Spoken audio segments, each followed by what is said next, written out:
she said with a laugh, not the nervous, apologetic kind, but one that cut sharply through the air, landing with undeniable weight. "You really think I'd ever introduce you to my wealthy business partners?" she teased, swirling her wine.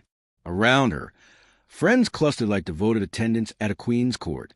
Then came the line that sealed everything. "I don't want you begging them for money." Their laughter followed, light and effortless. Mine didn't. I smiled, small, controlled, deliberate. "Don't worry," I told her, locking eyes with her.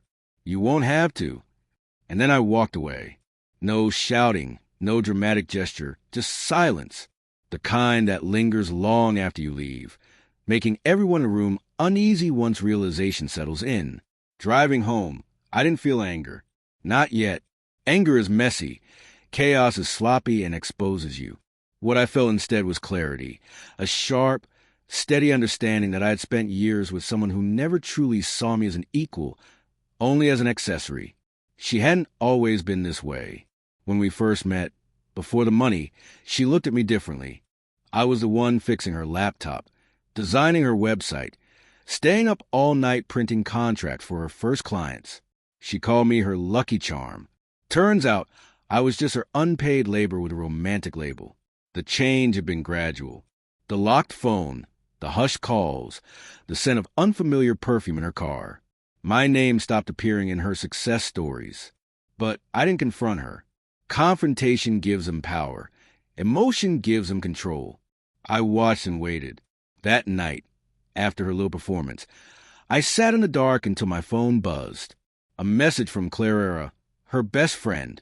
We weren't close, but Clara always had an uncanny awareness of her. The message read, "Don't worry, you won't have to." The exact words I had told my wife hours earlier. A coincidence? No. Then another message arrived. A screenshot of an email. My wife's name in the header, her partner copied. Subject, new investment partner proposal. The attachment, a document from my company, the one I had built before her. Only this version had my name erased and hers in its place. That's when my pulse steadied. The betrayal wasn't about love. It was about theft. She wasn't mocking me for pride. She was erasing me for profit. I didn't respond to Clara. Not yet. I began moving quietly.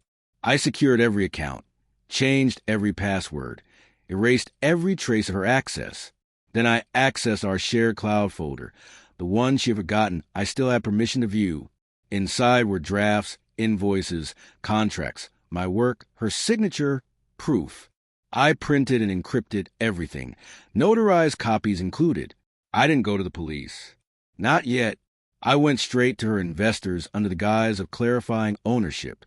The shock on their faces when I presented the original documents was priceless. They had no idea. 2 withdrew their offers immediately. The wealthiest one stayed interested, this time in me. With Clara's quiet assistance, I built something new, a company rising from the ashes of what she tried to steal. My ideas, my data, my designs, reborn stronger, untouchable. Clara had her reasons for helping. She'd seen this pattern before. Apparently, my wife had pulled the same trick on someone else years ago.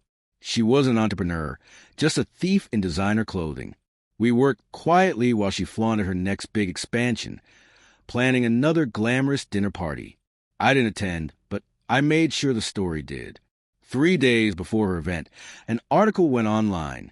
Tech founder exposes partner for intellectual property theft. Every document attached, legal, verified, undeniable. When she took the stage that night, every investor in the audience had already seen it. I didn't need to be there to witness the fallout, but Clara was. She said, my wife froze mid-sentence. Whispers spread like wildfire.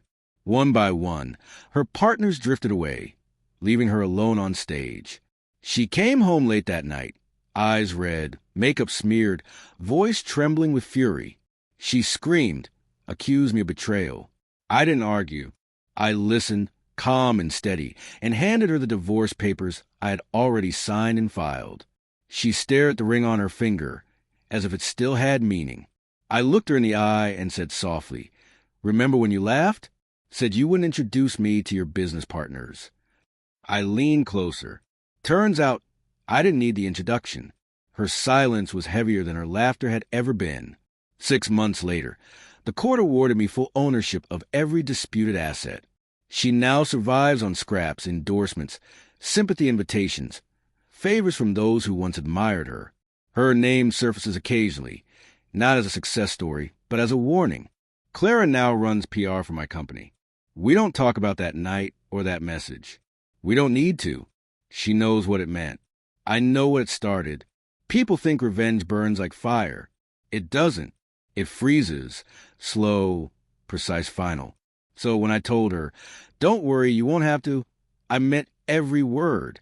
She'll never have to introduce me to her wealthy partners. They work for me now,